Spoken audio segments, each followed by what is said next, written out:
ደራሲ ሰርቅ ዳንኤል። ሰርቅ ዳንኤል በ1958 በአዲስ አበባ ከተማ ተወለደ። የአንደኛ እና የሁለተኛ ደረጃ ትምህርቱን በካቴድራል እና በቅዱስ ዮሴፍ ትምህርት ቤቶች ካጠናቀቀ በኋላ አዲስ አበባ ዩኒቨርሲቲ በመግባት በሳይኮሎጂ የትምህርት ዘርፍ የባችለር እና የማስተርስ ዲግሪ ተቀብሏል። ሰርቅ ዳንኤል አጫጭር ልቦለዶችንና ግጥሞች መጻፍና መግጠም የጀመረው የሁለተኛ ደረጃ ተማሪ በነበረበት ወቅት ነው። ቆይቶም ቆንጆቹ የተሰኘ ረጅም ልቦለድ ድርሰት አሳትሟል። ቆንጆቹ በአተራረኩና ባነሳው አህጉራዊ ጭብጥ ብዙ ያወያየ፣ በሬዲዮ ተተርኮም ከፍተኛ ተነባቢነት ያተረፈ ወጥ ድርሰት ነው። ሰርቅ ዳንኤል ለህትመት ያልበቁ በርካታ የግጥምና የአጫጭር ልቦለድ መድብሎች አሉት።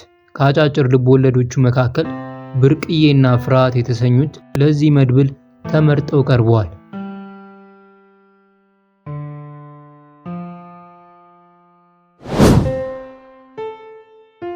ፍርሃት ግም እያለ ከሚወርደው ዝናብ ጋር ተዳምሮ የሚብረቀረቀው መብረቅ፣ የሚያስገመግመው ነጎድጓድ የምሽቱን ሰማይ እየሰነጣጠቀ እየወዳደሰ እየደረማመሰ ከመሬት ላይ ሊቆልለው የቆረጠ የተነሳ ይመስላል።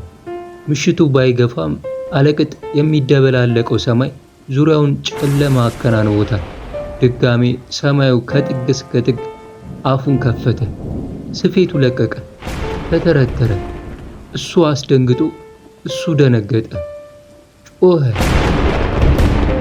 በሕክምና መስጫው ክፍል ግድግዳ ላይ ከፍ ብሎ የተገጠሙት ሞለል ያሉ መስታወት መስኮቶች ተርገፈገፉ፣ ተርበተበቱ። በክፍሉ ጣሪያ ላይ በተርታ የተደረደሩት ፍሎረሰንት አምፖሎች ልም ድርግም አሉና ድጋሜ ልብ ገዙ። ቦግ ልም ቦግ ብለው መልሰው ነፍስ ዘሩ፣ በሩ። ይህ ዝናብ ኤሌክትሪኩን ሊያቋርጠው እንዳይሆን ብቻ ብላ አሰበች ሲስተር ሰሎሜ። ስራዋን አቋርጣ ፊቷን መልሳ ከጀርባዋ በተሽከርካሪው የብረት አልጋ ላይ በጀርባው የተንጋለለውን የአእምሮ በሽተኛ ተመለከተችው። በነበረበት እዛው በብረቱ አልጋ ላይ ሳይንቀሳቀስ በጀርባው ተንጋሏል። ወደ ውጭ በተነፈሰ ቁጥር ኮረፍረፍ እያለ ገርበብ ባሉት ከንፈሮቹ መሃል አስጠሊታ አረፋ ወደ ውጭ ይወጣል። መልሶ ወደ ውስጥ ሲተነፍስ ደግሞ አየራቱ የሚቃትት የሚጨነቅ ይመስል የታች ከንፈሩ ወደ ላይ ተስቦ ከፊት ለፊት ካሉት ገጣጣ ጥርሶቹ ጋር ይጣበቃል። ከአልጋው ተርፎ ሊፈስ የተቃረበው ግዙፍ ጥቁር አካሉ የተሰጠውን የእንቅልፍ ማስተኛ መድኃኒት ተቋቁሞ አሸንፎ ከላይ የተደረበችለትን ስስ ነጭ የሆስፒታል ጨርቅ ገፎ ጥሎ አፈፍ ብሎ ራቁት ግንዱን የሚነሳ ይመስል ፍርሃት ገባት። አተኩራ ተመለከተችው፣ ገረመመችው። ከታች ከበስተግርጌ ከነጩ ጨርቅ አልፎ ብቅ ብቅ ያሉት ሰፋፊ እግሮቹ ከየቁርጭምጭሚታቸው ከፍ ብሎ በታሰሩበት የፕላስቲክ ቀለበት ተከርክረው ክፉኛ ቆስለዋል። እብዱ የአእምሮ በሽተኛው ይንዘፈዘፋል። ይቆይና እንደገና እንደታረደ በሬ ይነዝረዋል፣ ይመተዋል። ሳይታወቃት አማተበች። በስመ አብ ወወልድ ወመንፈስ ቅዱስ። ካልጠፋ ስራ ለምኖ መኖር እያለ ሰው ከአእምሮ በሽተኞች ሆስፒታል ነርስ ይሆናል ትላለች ከጓደኞቿ ጋር ስትጫወት የገዛ ስራዋን እያጥላላች። በተቻላት መጠን ሐሳቧን አሰባስባ ሐኪሙ እንዲዘጋጅላቸው ያዘዟትን የሕክምና ዕቃዎች ፈጠን እያለች ማዘጋጀቷን ቀጠለች። መንፈሷ ግን ሊረጋጋላት አልቻለም። አሁንም ዞር እያለች በትከሻዋ ላይ እየተገላመጠች ትገረምመዋለች። ከኋላዋ በብረቱ አልጋ ላይ በጀርባው የተንጋለለውን የአእምሮ በሽተኛ እንደ እብድ የምፈራው ነገር የለም ትላለች። ወሬው ሲነሳ የደስ የሞላው የሕፃን የሚመስል ቆንጅዬ ፊቷን ኮሶ የጠጣች ይመስል አጨማዳ ሸውራራው ዕድል አንቀሽቅሾ ከነርሶች ማሰልጠኛ ትምህርት ቤት ሲከተኝ ሰነባብቶ እዚህ ከእብድ ጋር ይቀላቅለኛል ብዬ መች ጠረጠርኩ። እኔም የማይመሰለኝ እንደ እብድ የሚያስፈራ ነገር አለ። በስመ አብ ትላለች ሰሎሜ። ከነርሶች ማሰልጠኛ ተመርቃ ሲስተር ተብላ አሁን ያለችበት ሆስፒታል ውስጥ ማገልገል ከጀመረች 4ኛ ወሯን ይዛለች። ግን መልመድ የሚሉት ነገር ፍጹም አልነካካትም። ሰው እንዴት ከእብድ ጋር ይላመዳል? ዘሎ ካነቀኝ በኋላ የምን መላመድ አለ? ሆ ትላለች። አንቺ ደግሞ ሁሌ ፈርተሽ እንዴት ነው? መቼ ነው የምትለምጃቸው? ሲሏት አብረዋት የሚሰሩ ነርሶች አትፍራቸው፣ ስትፈራቸው ነው ጭራሹን የሚዳፈሩሽ ይሏታል ልምድ ያካበቱት እነ ሲስተር አዛሉ። እኔ ቸገረኝ መፍራቴ ነው እንጂ መቼ እብዶች መዳፈር ሆነና፣ ካልፈራዋቸውማ ቢዳፈሩኝስ ምን ቸገረኝ ነበር ትላለች የታች ከንፈሯን አሞጥሙጣ። አብሯት ለሚሰሩ የሥራ ባልደረቦቿ ሁሉ መሳቂያ ነች። እብድ አይታ ጥግ ስትይዝ ወይ ሮጣ ከአንዱ ክፍል ስትገባ በሳቅ ፍርስ ይላሉ። እንዲሆነሽ እንዴት ልዘልቂው ነው ይሏታል ከፊሎቹ። አይዞሽ እኛም መጀመሪያ ስንመጣ እንፈራቸው ነበር፣ ትለምጃለሽ ይሏታል የተቀሩት። እሷ ግን አልዋጥልሽ ብሏታል። መልመድ ብሎ ነገር እብድን ካነቀኝ ወዲያ በስማ ትላለች ስታስቡ መላ ሰውነቷን እየነዘራት። ያለፈው ሰሞን ሁኔታው እንደማያዛልቃት ስትረዳ የሚለመድ መስሎ አልታይሽ ቢላት ለአስተዳደሩ ቢሮ ማመልከቻ አስገባች። ወደ ሌላ ሆስፒታል አለዛም ወደ ሌላ ክፍል ራቅ አድርገው እንዲመድቧት አለ አይደለ፣ ወደ መዝገብ ቤት ወይ ላብራቶሪ፣ ብቻ የትም ይሁን እብድ ወደሌለበት። ቢሆንም እስካሁን ምንም መልስ አላገኘችም። ኦ ሰው እንዴት ከእብድ ጋር ይኖራል? ድንገት ከጀርባዋ ድምፅ ተሰማት። ፈጠን ብላ ፊቷን መለሰች። ምን ነው ደነገጥሽ? ሃያ አንቺ ነገር አለች ሲስተር አዛሉ በሩን ከፍታ ወደ ውስጥ እየገባች። አብሮ ነው የሚሰሩት። ስትመደብም የሲስተር አዛሉ ረዳት ሆና ነው የተመደበችው። ሲስተር ሰሎሜ ሆሆ አለች ሰሎሜ አልጋው ላይ ወደተኛው አእምሮ በሽተኛ ገልመጥ ብላ። ሲስተር አዛሉ ሳቀችባት። የተኛም ትፈሪያለሽ እንዴ? አይ ሰሎሜ ኦ ለምን አልፈራም? እብድ መሆኑ ቀረ እንዴ? እንዳው አያድርገውና ድንገት ቢነሳስ? ያንን ስስ የታች ከንፈሯን አሞጠሞጠችው። ማስተኛ መድኃኒት እንደተሰጠው እያወቅሽ ሳቀችባት ድጋሚ። ኦ ሳቂ ተነስ ብትዩ ቢያንስ ለሚቀጥሉት 2 ሰዓታት ንቅንቅ አይልም አለች ሲስተር አዛሉ ሰዓቷን እየተመለከተች። ለማንኛውም ጠንቀቅ ነው ልጅ፣ መፍራት አይገልም አለች ሰሎሜ ያዘጋጀቻቸውን የሕክምና መሳሪያዎች በተሽከርካሪ ትሪ ላይ ደርድራ ወደ በሽተኛው እያስጠጋች። በጣም ተጎድቷል አሁንስ አለች ሲስተር አዛሉ ወደ አእምሮ በሽተኛው ተጠግታ የታሰረባቸው የፕላስቲክ ቀለበቶች የከረከሯቸውን ያቆሰሏቸውን ቁርጭምጭሚቶቹን እየተመለከተች። ለምንድነው ግን የሚታሰረው? ሰሎሜ ጠየቀች። የባሰ ነው አለበለዚያ ራሱን ይጎዳል። እሱማ አደገኛ እብድ ስለሆነ እንደሆነማ ገብቶኛል። ግን አለ አይደለ በለስላሳ ነገር ቢታሰር ማለቴ በጨርቅ ወይ ያዘጋጀችውን የሕክምና ዕቃዎች በትሪው ላይ እያስተካከለች ጠየቀቻት። አየሽ አንዳንድ እብዶች አልፎ አልፎ አስቸጋሪ ይሆናሉ። ያን ጊዜ ደግሞ የሚያደርጉትን ስለማያውቁ ራሳቸውንም እስከ መጉዳት ይደርሳሉ። የገዛ አካላቸውን ከወለሉ ከግድግዳው በቃ ካገኙት ዕቃ ጋር የሚቀጠቅጡ አሉ። በአካባቢያቸው ሰው ካገኙ የሚተናኮሱም ብዙ ናቸው። ታዲያ እነዚህ በተለየ ቦታ ተከልለው ካልተጠበቁ እንደው በጨርቅ ራፊ ሸብ አድርገሽ ብትታያቸው ለራሳቸውም ለሌላውም አደገኛ ነው የሚሆኑት። ታዲያ አትፍሪያቸው የምትሉኝ እነዚህን ነው? ግርም ብሏት ጠየቀች ሰሎሜ። አይ አንቺ ሁሉም እኮ አንድ አይደለም ሰሎሜ። የአንዱ ጤነኛ ጸባይ ከሌላው ጋር አንድ እንደማይሆን ሁሉ የእብዶችም እንደዛው የተለያየ ነው። እንዴት? ጤነኛ ሌላ፣ እብድ ሌላ? እንዴት ብዬ ላስረዳሽ? ስልጠናችሁ ላይ አልወሰዳችሁትም እንዴ? የተለያዩ ናቸው። አንዱ ምንም የማያውቅ ገና ጡጦ እንዳልጠባ ሕፃን ሲስቅ ሲፍለቀለቅ ይውላል። ሌላው ጥግ አስደግፈሽው እንደሄድሽ ብትር ቀኑን ሙሉ ከአንድ ቦታ ተገትሮ ሲተክስ ታየዋለሽ። ይህኛው ከአምላክ የተላከ መሲ መሆኑን እየማለ እያነባ ሊያሳምንሽ ይጥራል። ያኛው ጥርሱን አግጦ አይኖቹን ጎልጉሎ የታሰረበትን ክፍል የመዝጊያ ፍርግርግ ብረት ጨብጦ እየነቀነቀ እያንገጫገጨ ላጩን እያንጠባጠበ ይጎመጅሻል። ምን ልበልሽ የተለያዩ ናቸው። በስመ አብ አለ ሰሎሜ ሳይታወቃት። እኔ እኮ አንዳንዴ ለምን ነርስ እንደሆንሽ አይገባኝም አለች ሲስተር አዛሉ ራሷን እየነቀነቀች። ግን አይዞሽ ትለምጃለሽ፣ አትፍሪያቸው። ከስንት አንዱ መሰለሽ አደገኛ የሚሆን ከስንት አንዱ ቢያጋጥመኝስ? ትቀልጃለሽ እንዴ? አያጋጥምሽ ነው እሱማ ሳቀሽ ሲስተር አዛሉ። ግን አደገኛዎቹ ተለይተው ስለሚጠበቁ የት ብሎ ያገኙሻል? አለች በጀርባው የተንጋለለውን የአእምሮ በሽተኛ ገልመጥ ብላ ተመልክታ። ቆይ ለምሳሌ ይህ አደገኛ ነው አይደል? ሰሎሜ ከንፈሮቿን ወደ አእምሮ በሽተኛው አሞጥሙጣ ጠየቀች። ሆ አጋጣሚ እኮ አስጠንቅቆ አይመጣም። አዎ ሲስተር አዛሉ አመነታች። ግን አየሽ የእብዱ ጸባይ እንደ በሽታው ባህሪ ሊለዋወጥ የሚችል ነው። ለምሳሌ ይህን ያየሽ እንደሆነ ዛሬ ደብቷል፣ ነገ አውሬ ይሆናል፣ ይቀያየራል። ግን እርግስ ሲነሳበት መቼስ መጥፎ ነው።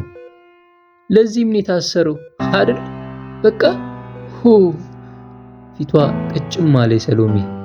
እሱስ ልክ ነሽ፣ ያስፈራል። ይህ ራሱ አንዴ ሲስተር ሳምራዊትን ጉድ ሊሰራት ነበር አሉ ዘበኞች ደርሰው አስጣሏት እንጂ። ከዛ በኋላ ነው ለብቻው አንድ ክፍል ውስጥ እንዲደረግ የተወሰነው። እንዴት ጉድ ሊሰራት? ምን አደረጋት? ተቻኩላ ጠየቀች ሰሎሜ ለማጓጓቷ። ተይ ተይ እሱንማ ከነገርኩሽ አንድ ቀንም አትውይ እዚህ ግቢ። ብቻ ዋናው ነገር አለመፍራት ነው። ንገሪኝ እንጂ ጭራሹን አስፈራራሽኝ እኮ። ወጥራ ያዘቻት። ምኑን ልንገርሽ? ተነስቶበት ካጋጠምሽው ሊጎዳሽ ይችላል፣ ሊያንቅሽ፣ ሊገልሽ ይችላል። ደግሞ ሴት መሆንሽን አትርሺ። የፈለግሽውን ቢያደርግሽ ሰው ካልደረሰልሽ በስተቀር አትታገይው ነገር አውሬ፣ አትቆጪው ነገር ደንቆሮ። ይኸውልሻ በስመ አብ ዘገነና ሰሎሜ። ያሉበት ክፍል በር ተከፍቶ ዶክተር ዳዊት እንደ ሁሌው ጣደፍ ጣደፍ እያሉ ገቡ። ስራ ቢበዛባቸውም ባይበዛባቸውም ሁሌ እንዲህ ናቸው። ቸኮል ቸኮል ማለት ይወዳሉ። እቃውን አዘጋጅተሽ ጨረስሽ? አሏት ሰሎሜን ገና በሩን ሳይዘጉ። አዎ ዶክተር አለች ቀጥ ብላ ቆማ። አዛል ቀበቶቹን ከእግሮቹ ላይ አውልቂልኝ ፈጠን። ጥግ ወዳለው የእጅ መታጠቢያ ሳህን ራመድ ብለው እጆቻቸውን ይለቃለቁ ጀመር ሐኪሙ። ሲስተር አዛሉ ወደ አእምሮ በሽተኛው ተጠግታ እግሮቹ የተሸፈኑበትን ስስ ጨርቅ ወደ ላይ ሰብሰብ አደረገችና ቀለበቶቹን ማውለቅ ጀመረች።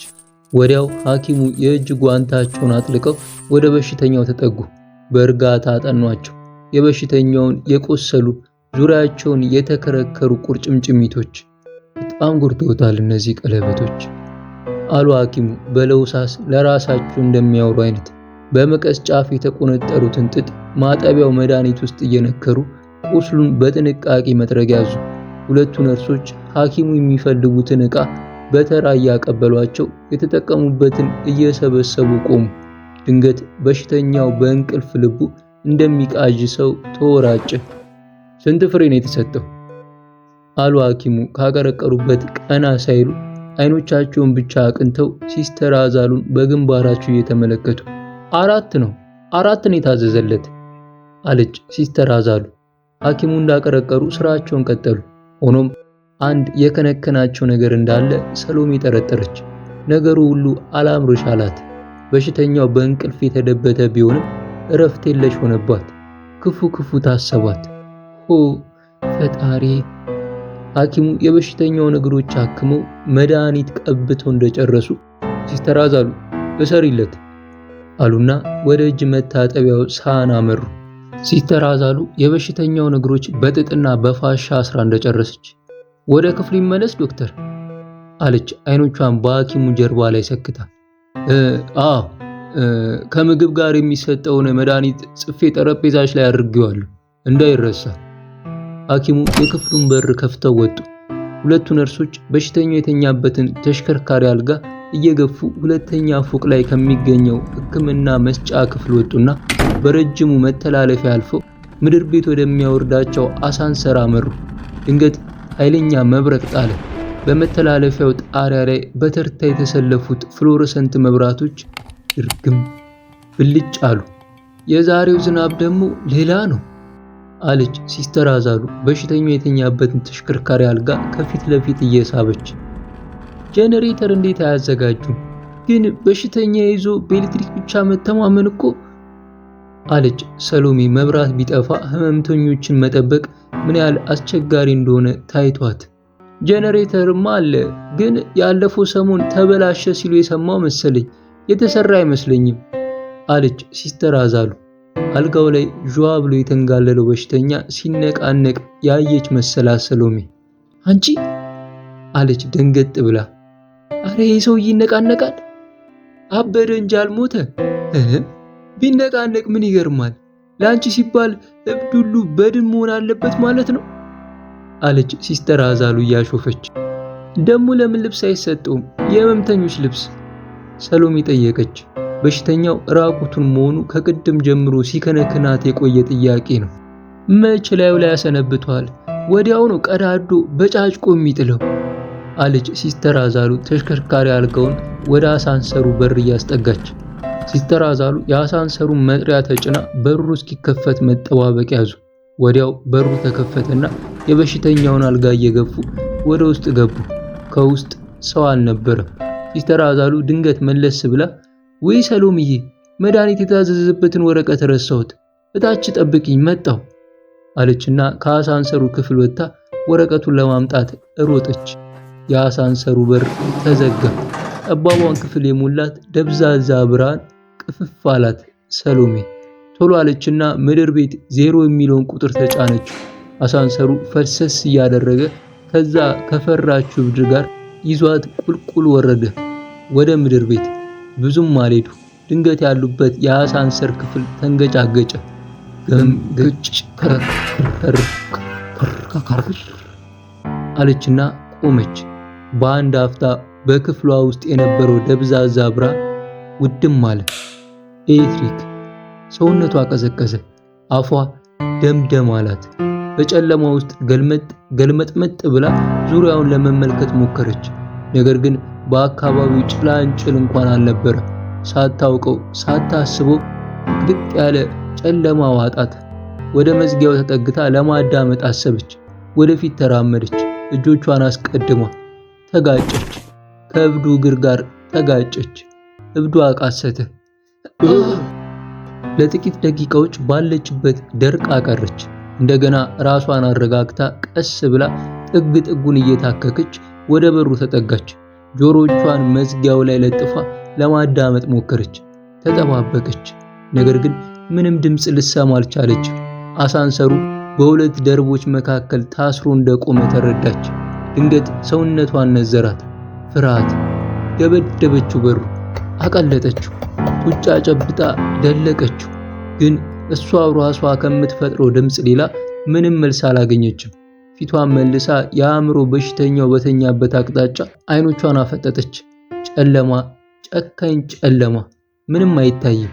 ሿ እያለ ከሚወርደው ከዝናቡ የታፈነ ድምፅና እያከታተለ ከሚጥለው መብረቅ ሌላ ዙሪያዋ ባዶ ሆነባት።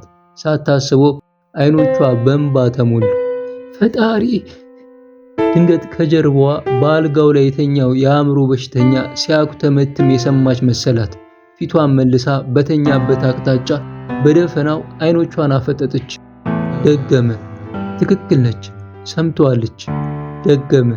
በእንቅልፍ ልቡ ይሁን ወይ ነክቶ ብቻ የተለየ አስጠሊታ ድምፅ አሰማ።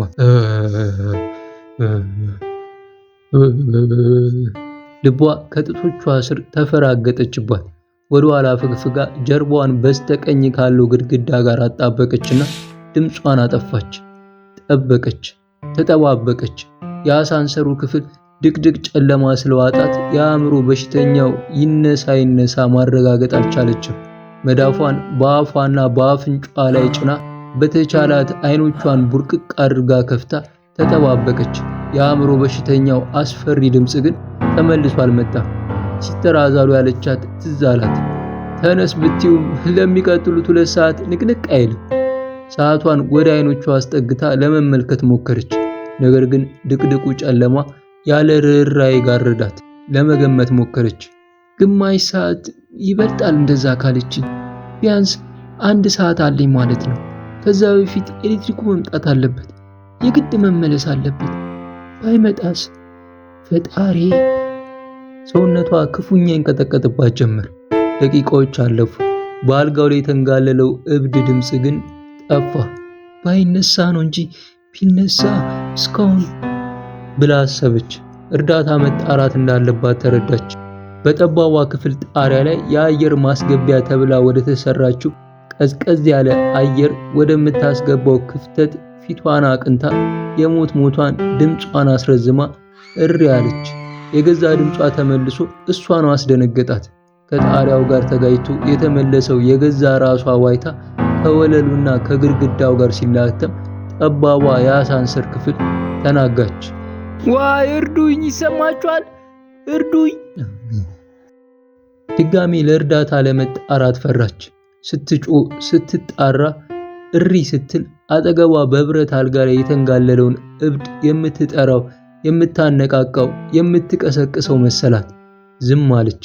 የምታደርገው ሁሉ ተደበላለቀባት። ለመጸለይ ፈለገች። እንዴት እንደምትጸልይ ግን ጠፋት። እንባዋ ብቻ ይወርድ ጀመር። ድምጿን አጥፍታ ታለቅስ ጀመር። ፍርሃት አጥንቷ ገባ።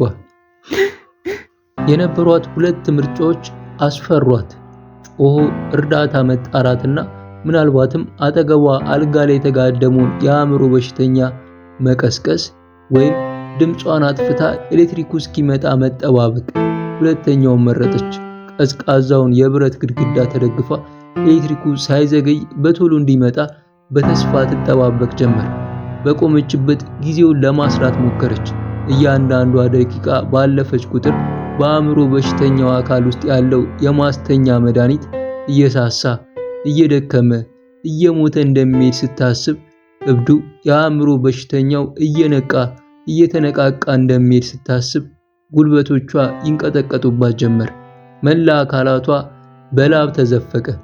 አንድ ሐሳብ ብልጭ አለላት። ሰዓቷን ወደ ጆሮቿ አስጠግታ ያዘቻት። ቲክ ቲክ ቲክ ቲክ 1 2 3 4 ሴኮንዶች ደቂቃ እየሞሉ ደቂቃዎች እየተነባበሩ እየተከማቹ ሳትወድ በግድ እየተጠራቀሙ ሄዱ። 5 ደቂቃ 10 15 20 ኤሌክትሪኩ ግን አልተመለሰም።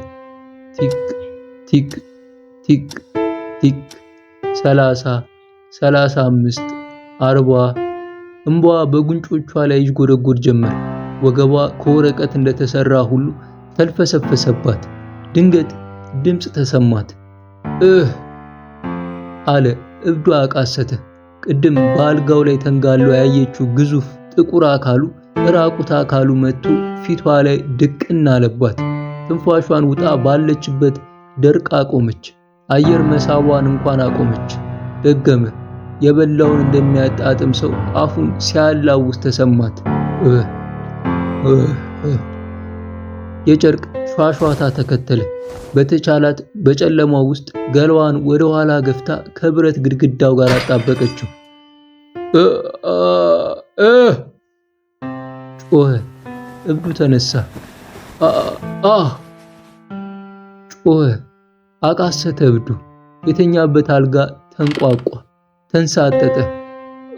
ሲስተር ተጣራ። አልጋው ተንፏቀቀ። አሁንም ተንፏቀቀ። ያቺ ስስ ጨርቅ እየተንሿሿች እየተንሸራተተች ከመሬት ስትወድቅ ተሰማት። አሁንም በተቻላት ወደ ግድግዳው ተለጠፈች። በጠፍጣፋው የብረት ግድግዳ ውስጥ ልሰምጥ ትችል ይመስል ሰውነቷን ወደ ኋላ ገፋችው፣ አጠበቀችው። አጓራ። የተኛበት አልጋ ተንፏቀቀ፣ ተገፋ፣ ተገፈተረ። ወደፊት ተንሸራቶ ከጠባቧ ክፍል በር ጋር ሲጋጭ ሲላተም ክፍሏ ተናጋች። አቃሰተ። ጩር የሚል ድምፅ ተሰማት። ጆሮቿን አቁማ ድምፁን ለመለየት ሞከረች። እብዱ እየተጸዳዳ ነው። ይተሻሽ ጀመር፣ ይንፏቀቅ ጀመር፣ ዙሪያውን ይዳብስ ጀመር። ድምጿን አጥፍታ በጆሮቿ ተከተለችው። የጠባቧን ክፍል ግድግዳ በመዳፎቹ እየዳበሰ እያሰሰ እያመሰ ሲጠጋት ተሰማት። ድምፁ ሿሿቴው እየቀረባት መጣ። በቀስታ ወደ እግሯ ለመንፏቀቅ ሞከረች፣ ለመሸሽ ጣረች። ድምፁ ግን እየተጠጋት እየቀረባት መጣ። አሁንም ወደ እግሯ ተንፏቀቀች። ከአልጋው ጋር ተጋጨች። የብረቱ አልጋ ተንሸራቶ ከአንድ ነገር ጋር ተጋጨ። አቃሰተ እብዱ። ሲስተር! ደረቷ ሲዳበስ ተሰማት። እብዱ ጭኖቿን ቀዘቀዛት። ደብዛዛ ብርሃን ጠባቧን ክፍል ሞላት። ገጭ ገጭ ገጭ ገጭ ግር። አሳንሰሩ ተንሸራተተ። ቁልቁል ተያዩ። የአእምሮ በሽተኛው ከፊት ለፊቷ አንድ እርምጃ ያህል ራቅ ብሎ ራቁቱን ቆሟል። ተመለከታት። አፍጥጦ አያት። አይኖቹ ደም ጎርሰዋል። ላጩ ከአፉ ወርዶ አገጩ ላይ ተንዘላዝሏል። ከወገቡ በታች ያለ አካሉ በገዛ ራሱ ቆሻሻ ተበላሽቷል። እጆቹን ወደፊት ዘረጋ። እብዱ ተሸማቀቀ። ሲስተርዬ አይለምደኝም፣ አረብሽም፣ አትውጊኝ፣ መርፌ አትውጊኝ። ወደ ኋላው ኩምሽሽ አለ። የአእምሮ በሽተኛው በፍርሃት እየተቁለጨለጨ። አሳንሰሩ ቆመ። በሩ ተከፈተ።